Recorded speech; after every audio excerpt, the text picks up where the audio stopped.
Hello and welcome to the Patron Saints of Pop Culture podcast. As always, I am your co-saint, Miguel Covarrubias. And I am Kathy Covarrubias. And today, let's talk about The Heretic, a documentary series about Rob Bell. We're not going to be doing the whole spoiler alert or anything else like that because it is a documentary and, why would anything that we say about it spoil it? Because it happened in real life. Yes. If you have followed Rob Bell at all, you kind of know what to expect from the documentary. You know what to expect from most of his speaking engagements. I personally have a lot of Rob Bell experience, and so nothing that was in the documentary was all that surprising to me. So the basic synopsis is talking about him and him leaving from his church after Love Wins and what he's doing now. We should say, for those of you who don't know, Love Wins is a book that he wrote that got a lot of backlash a few years back. Like a lot of backlash. Even though he had more controversial things out before that. Yes. Which I'm pretty sure, hold on a second, because we have it right here. We have the Jesus Wants to Save Christians, was also published, I think, before that. And I think this was much more controversial than Love Wins. 2008 was when that was. Yep. So, anyway, I think that, it's a pretty well synopsis of what you're going to get when you're going to that. It is available on Amazon for purchase. You can also buy it on iTunes. Yep. So, basically, the two places that you can go for most podcasts as well. So, yeah, you're right. It's true. I really want to talk about my kind of deconstruction here a little bit because it is so tied in with Rob Bell. Like I said, I have a lot of Rob Bell experience. So I really want to talk about that because for me, I grew up in the evangelical church. What? I grew up in a very fundamentalist evangelical church. This was the deep south of Texas, and so it was very Bible-thumping, Jesus church that you can, the stereotype of Texas churches. I went to it. In fact, I still have flashbacks to my youth group days of when I was... we had these we had a youth group on Friday nights and these field trips that we had we called them witnessing field trips. And we went out and we would distribute tracts along a street, or we would put them in the windshield wipers. Can you explain to our listeners who don't have any experience in that what a tract is? I'm just saying that because I had no idea what they were because I grew up Catholic. Tracts are like what the evangelical Christians kind of hand out. They're like little pamphlets of, are you going to go to heaven? The ones that we had. There was a little questionnaire one that we would put on windows, and they were specific to our church because our pastor came up with it, and so he, we would use that one because we had tons of them. Yeah. Like there were boxes in the basement of the church that we would go through. They probably still have. They probably still have, yeah. Well, they distribute them a lot. I did get kicked out of a hotel once for sliding them underneath the doors of of each room. So, if you guys didn't hear my eye roll just now, it was a pretty good one. Yeah, see, that's how bad I was. This was something that I held throughout high school, and then I went off to a Christian college. I went to Colorado Christian University to go into youth ministries, and the main reason was because I was taught from a very early age that the salvation of everybody that I met was my own personal responsibility. That's something that I think has added just horrible trauma to my life and to my psyche. Children. I know. And this is why I still have flashbacks to those witnessing things, because I actually had people who would stand there and argue with me about why God doesn't exist. And I'm like, but you don't want to go to hell. If you go to hell, it's my fault. Yeah. It's my fault that you go to hell. And so, anyway, I went into youth ministry because I wanted to save people, from hell. And so my first semester of college, I had decided that I wanted to this youth ministry conference. This was put on by Youth Specialties. It's probably the biggest youth ministry publisher out there, and Rob Bell was one of the keynote speakers at this one. And I remember coming away from his talk thinking, "Oh man, this guy's like, why did they invite this guy to come speak? Because he's got like these Jewish phrases and all this other stuff, and he's totally manipulating the Bible and blah blah blah blah." Wait, Jewish phrases? Yeah. Rob Bell's thing is about doing study into like the roots of the Jewish roots of why people believed some of these things, and so that's what he brought to the Youth Specialties conference. So that was kind of the beginning part of it there, especially because my best friend, who had gone at that time, was also he loved it. He was like, "Man, this is fantastic." He grew up in the same church as I did. In fact, he was with me when we were kicked out of that hotel. Oh, John. Yeah. So, John loved it, and he was trying to tell me like, no, you misunderstood it. This is what he meant by this, and I think that was really the kind of the beginning of my deconstruction. There was that when I finally realized that there's more to the Bible than I had always thought. That I had grown up in this church, I had grown up in this church school that never really taught me the depths of the Bible. It taught me the surface level stuff, and I think that's. I mean, as I wrote before in a few weeks ago in my blog, was that it's very akin to cultish behavior, that you don't let people really question the roots of your spirit, your manifestos, as it were. Yeah. And I think this is something that I started to study the Bible more. I took more Bible classes. I took more Bible classes because I wanted to disprove Rob Bell. And the funny thing is, the more that I studied, the more that I realized that the Bible was flawed, like hugely flawed. Well, you can't say the Bible was flawed. I mean, the Bible is flawed. The Bible is flawed, but no, I mean, like, was flawed to me. Was that it was the way that I was taught the Bible was flawed. Yeah. That I was taught that it's this literal book that is like historically accurate and all of this other stuff. And I'm like going through the study and realizing, no, this book contradicts itself, that these writers are writing different things. But, when you take it down to its basest parts of really understanding what it was that these were writings to give hope and give narrative to the thought processes of the people that are going through these oppressive periods. And I think this resonates very well with a lot of what Rob says in the movie. Is for him that writing Love Wins was that he was deciding, wait, Gandhi's in hell? Gandhi can't be in hell. Gandhi fought for the freedom from oppression for his people. Yeah. And that's very much like Jesus.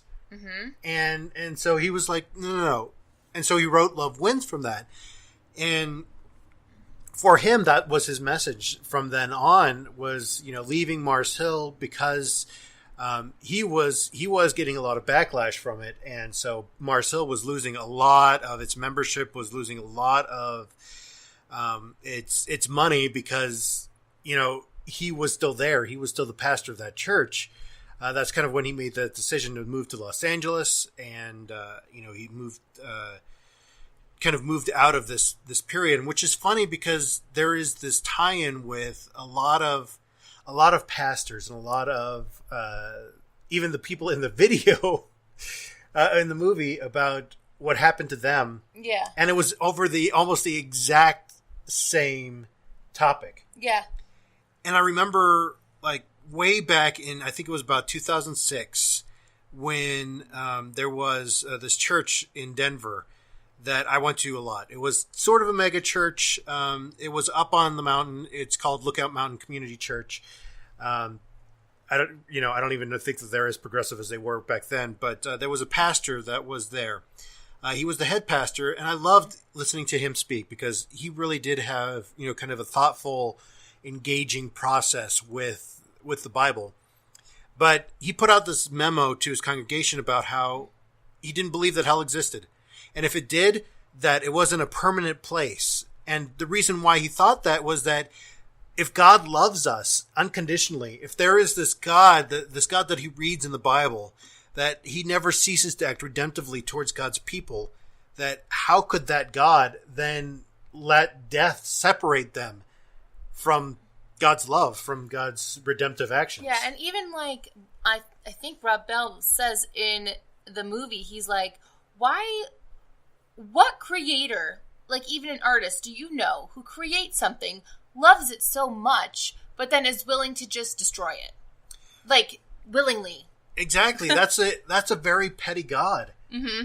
And that's something that for me, throughout my entire youth ministry career, was that I was trying to find ways to reconcile that petty God. I was trying to play the apologist for this petty God without really fully deconstructing who I thought God was. Yeah. And Rob Bell was my lifeline throughout all of that, because Rob Bell was really the one that really showed me about this God that loved deeper than that. This is why I always, the very first thing that I would order as a new youth minister in a new church, was I would always order the Pneuma videos. Pneuma videos, if you're unfamiliar with, they were a set of teaching videos that Rob Bell did long time ago. I would say they were early 2000s, maybe 2001 is when they began doing them.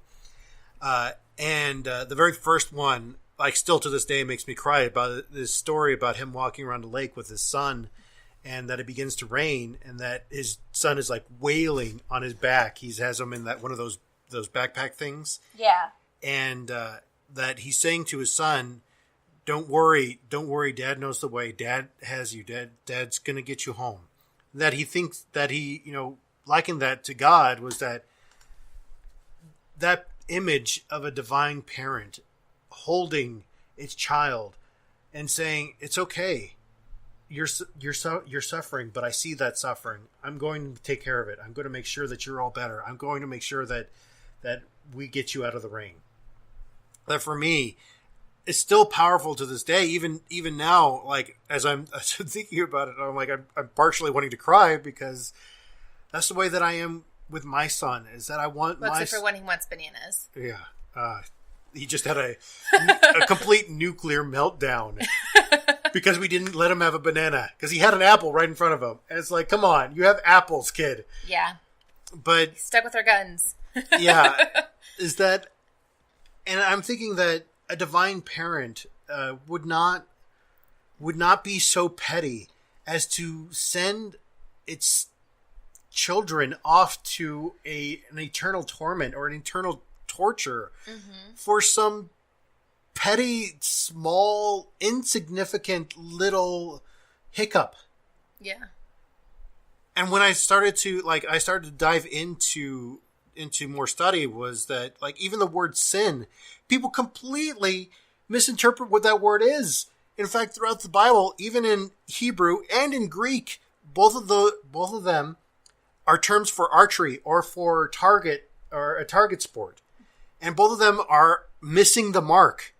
And when used in context, that sin is then missing the mark of love, missing the mark of recognizing the humanity in somebody else. And this is something that I'm like, I can't reconcile this God anymore. Mm-hmm. I can't defend this God anymore, because this God is petty. This is not a real, well, it is a real God, but it's not a God that is worthy of worship. It's this God that came about through American, I don't know, whitewashing of religion or something. I don't even know what to call it. Yeah. But this is who, I deconstructed this, and so now I became this kind of ex-evangelical, wanting to change the church from the inside youth minister, which became very problematic for a couple of churches, especially in the point when I stood up for LGBTQ plus youth, was you can't do that in a mainline denomination church, which is funny because most mainline denomination churches now are very affirming for LGBTQ plus, people. But, I felt like, why am I being fired for these things? And this contributes to a lot of who I am. And so this is what I resonated so much with Rob Bell in that, in seeing that, especially during this process in my life, was that last time of being fired was, where do I go from here? Was that in that point where he's saying that after Love Wins, after he published that and he was leaving Mars Hill, was that maybe he finally had his last moment. That was his moment. Mm-hmm. Was he was so big before that. He was packing stadiums, he was packing places to speak at, and now he wasn't. Well, he is again now, but we'll talk about that here in just a second. Yeah. Is that for me, it felt that was so much me, was that I felt like, what do I do now? This is all I ever knew. This is all that I ever wanted. Was I wanted to be this. I wanted to be a youth minister. I wanted to help the most vulnerable humans and help them develop the skills to be able to say, hey, it's okay to be me. That God's still going to love me anyway. And it doesn't matter. That this God that Jesus told us about, that this God is bigger than the God of the evangelicals, that this God is bigger than the God of the fundamentalists, that this God is everything, is the cosmos, is, makes up everything. But we're not going to get into my long, complicated theology now, because my theology now it takes up way too much time. I was about to say, oh boy, here we go. So I wanted to talk about a little bit why Rob Bell is still important and why he is still, or why he should still be relevant. As you saw in the documentary, or if you saw the documentary, after Love Wins, like you were saying, he fell out of popularity hard. Like, other church leaders attacked him like it was their job to, like, smash this guy down, because they honestly felt like he was a heretic. The title of the documentary. Yeah. Well, especially some of the big evangelical names went after him, like, huge. Yeah. Like, especially they showed a couple of clips from Franklin Graham during the document. Sorry, I have a visceral reaction every time I see his face or hear his name. Is that he is okay? Here's a little bit for you. It's going to be a little controversial, but I believe that Franklin Graham is probably the biggest false prophet on the face of the planet. That he is leading so many people astray. That he is nothing like his father. Like, his father had his faults, but at least his father, did kind of preach about love for the most part. Anyway, sorry. Sure you are. Anyway, so let's go back to Love Wins. So when Love Wins came out, like, everybody was excited for it. Like everybody had been anticipating this. Like, his previous books, like, everybody loved. And it still made them think, but they still felt like, I think one of the reasons why they kind of loved his previous books was because deep down they all kind of felt what he was writing about. You know what I mean? And it was just kind of like affirming their beliefs. After Love Wins came out, when he boldly declared, I don't think hell exists, period. Yeah. People got pissed. Like people got mad, because to a lot of people, they were like, well, if hell doesn't exist, why does the church exist?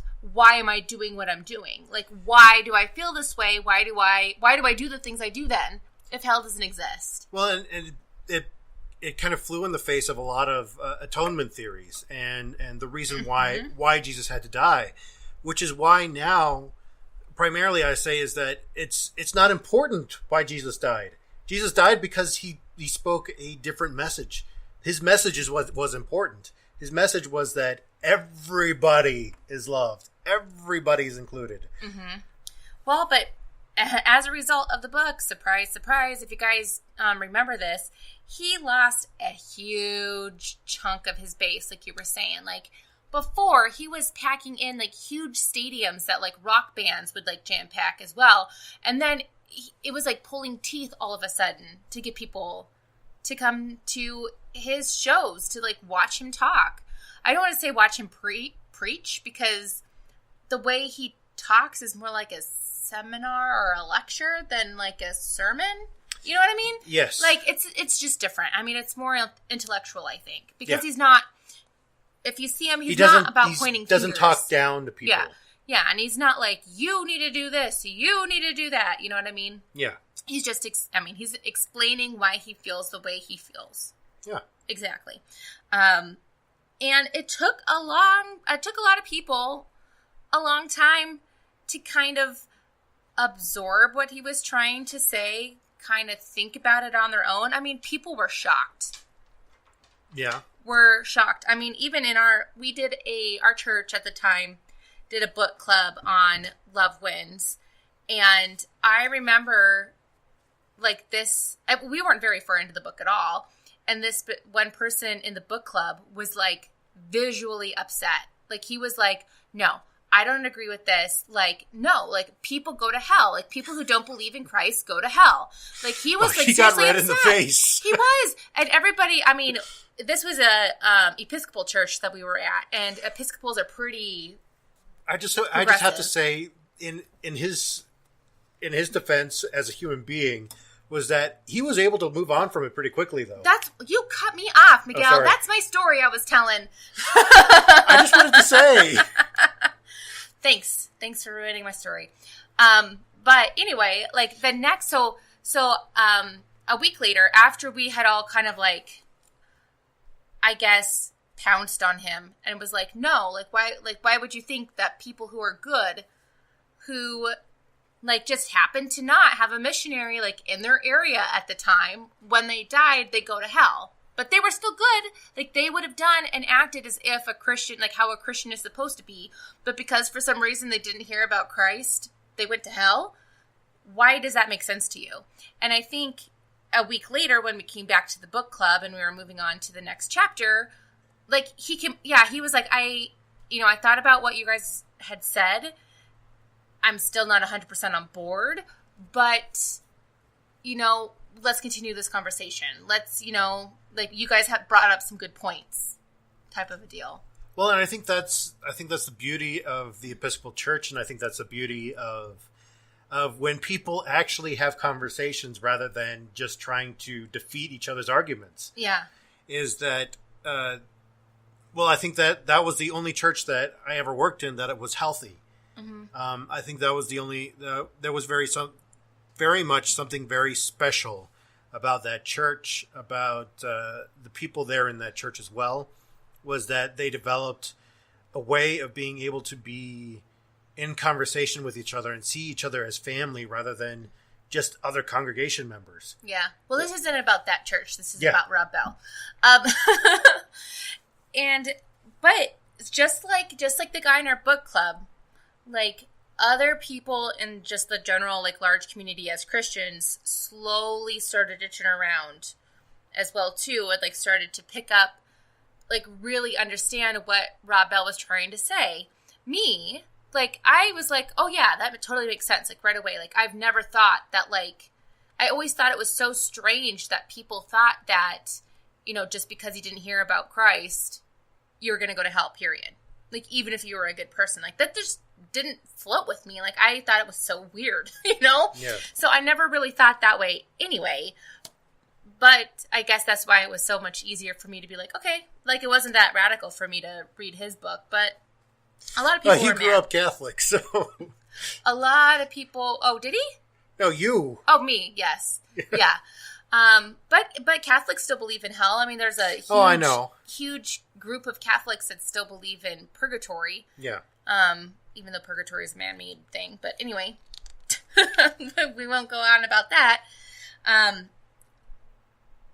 But I think one of the main reasons why people still, like, turn to Rob Bell after a while, after it took him a minute to really think and absorb what he was trying to say was that he is a great example of how there are other ways to be a follower of Christ without being a Christian, if you know what I mean. Mm-hmm. Like, you can still, like, follow the teachings of Jesus, like being inclusive, like dining with anybody and everybody, even though other people thought that they were icky and gross. Like, you can still be that type of person, but not have the negative connotation of, oh, like, you don't know Christ, you haven't accepted him to his heart, so then, or into your heart, so you're going to hell. Like, there's still people out there who actually, I don't know, like, I don't want to necessarily say are true believers, but, like, they really look at the story of Jesus and can, I guess, put themselves into his shoes, maybe? Yeah. I guess I'm trying, you know what I'm saying, right? You know what I'm trying to say. Well, being what Jesus told us to do, which was to love your neighbor, to be the sheep in the story, was that you fed the hungry, you visited those who were in prison, you took care of the sick, you housed the homeless. Yeah. Everything that's in Matthew 25 was that, people can do that and not necessarily be, like evangelical or fundamentalist Christian. Yeah, exactly. And he makes a good point, too, I think near the end of the documentary. He talks about how, humans are constantly wanting to move forward. Like, they're constantly, like, wherever we're at in the timeline of history, the people at the time are always wanting to keep going, like, seeing how far we can go. Especially, like, in the last 200 years, we have made, like, leaps and bounds compared to what we've done in the past in terms of, like, innovation and discoveries and technology. Like, it's been crazy. Yeah.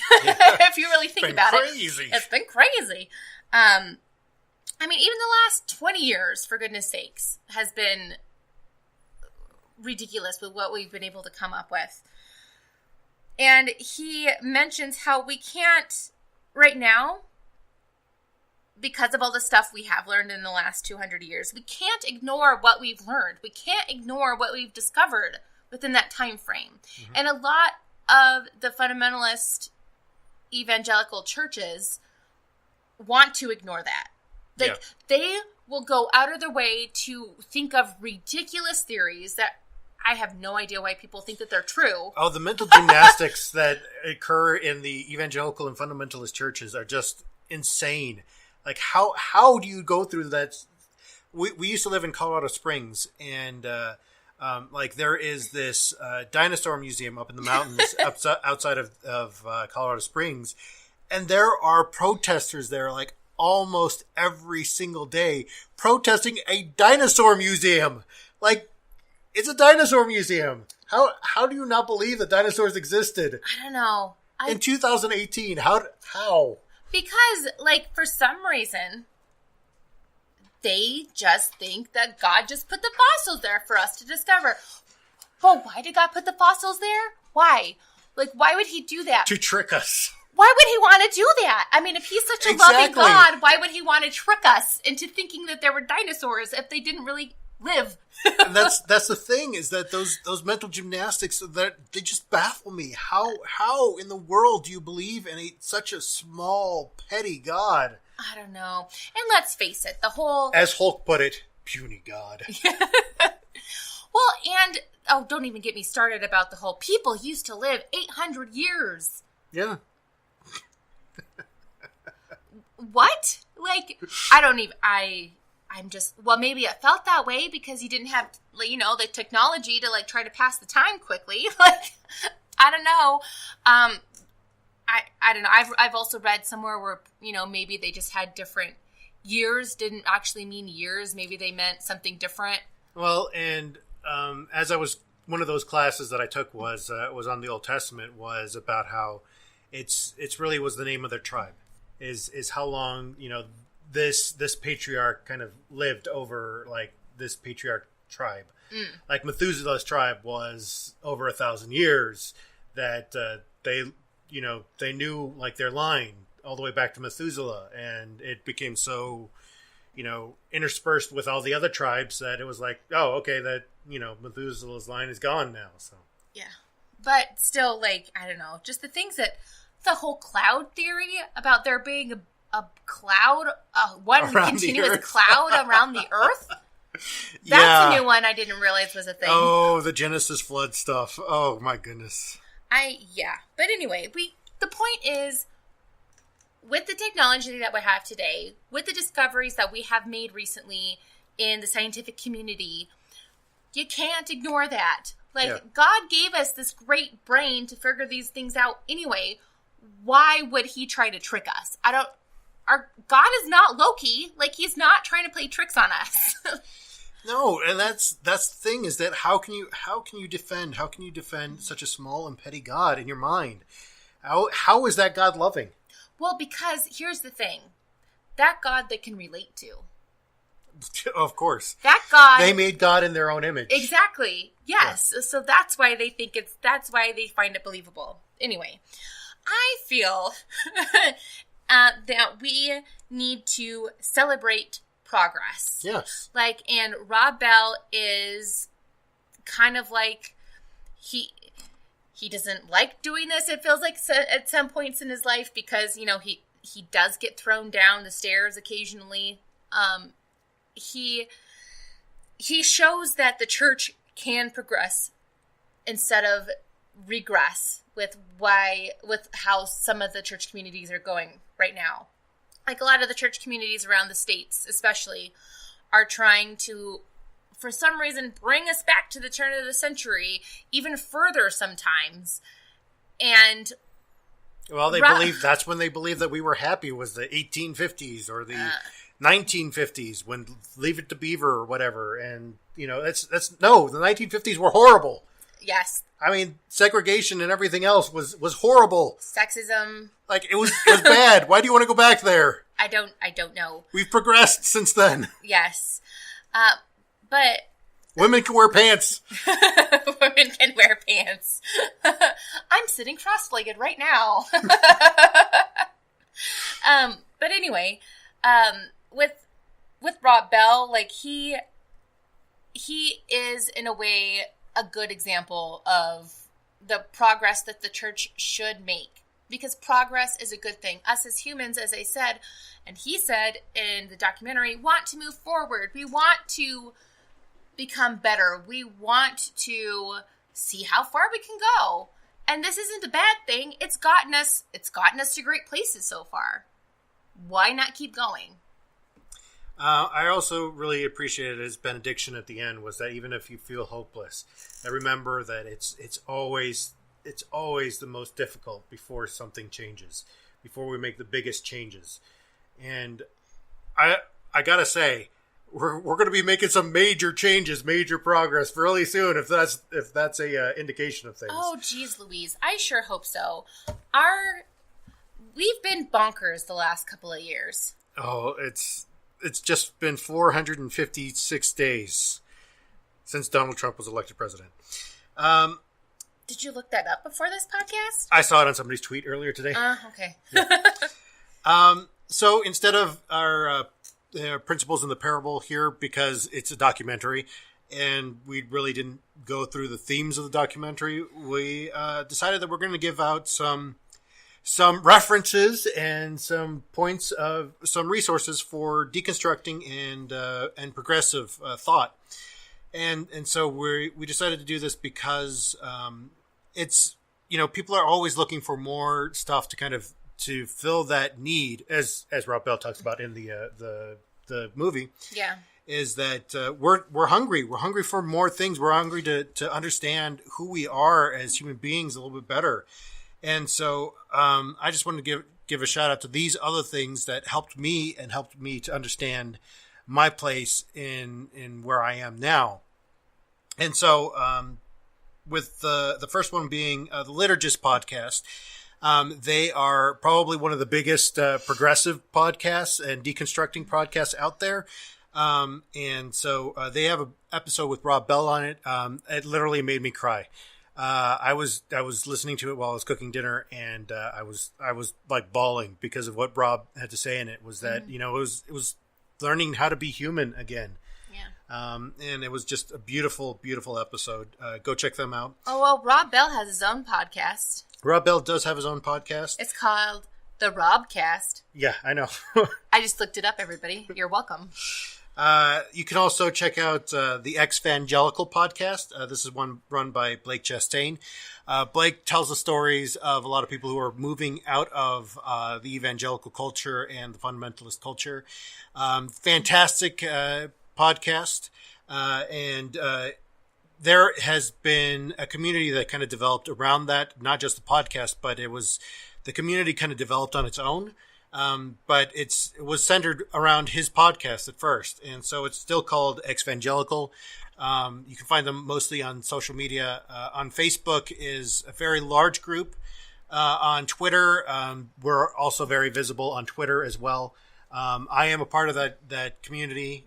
So there are a lot of podcasts that are represented in that community, like the Inglorious Bastards, the Inglorious... I can't remember there's a female version of that one too. I don't know. Anyway, they've got a podcast. The Steve Austin podcast is a wonderful podcast as well for those who are going through this deconstruction process. He has his own story and his own book that I really recommend. His story is from pastor to psych ward, and it's a beautiful story about how he tried to commit suicide and how that was part of his whole deconstruction process. And so I really recommend Steve Austin's work. Go check him out.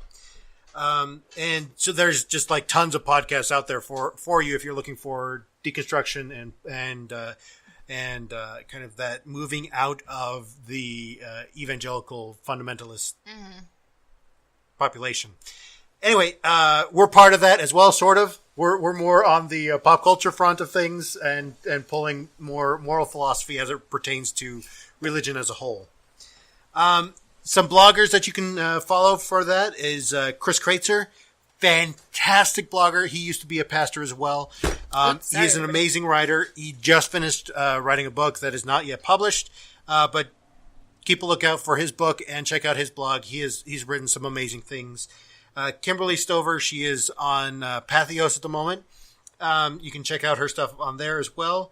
And Shane Phipps, who is also on Patheos, is also an excellent writer and excellent about this kind of thought of moving from this mired down Christianity into a more kind of progressive religion, to a more progressive kind of idea of religion. And so with all that being said, you should also check me out. I do have some of that writing and stuff as well on my website, thehonestfaith.com. And so you can check out our social media platforms. We are on Facebook. We're on Twitter. We are on Reddit. We are on all of those other things. So you can find us there. And I'm on Twitter too. Yeah. You can follow Kathy as well on Twitter. I'm more active now because I'm not on Facebook anymore. So we want to say thank you for listening to us, and check out those other podcasts.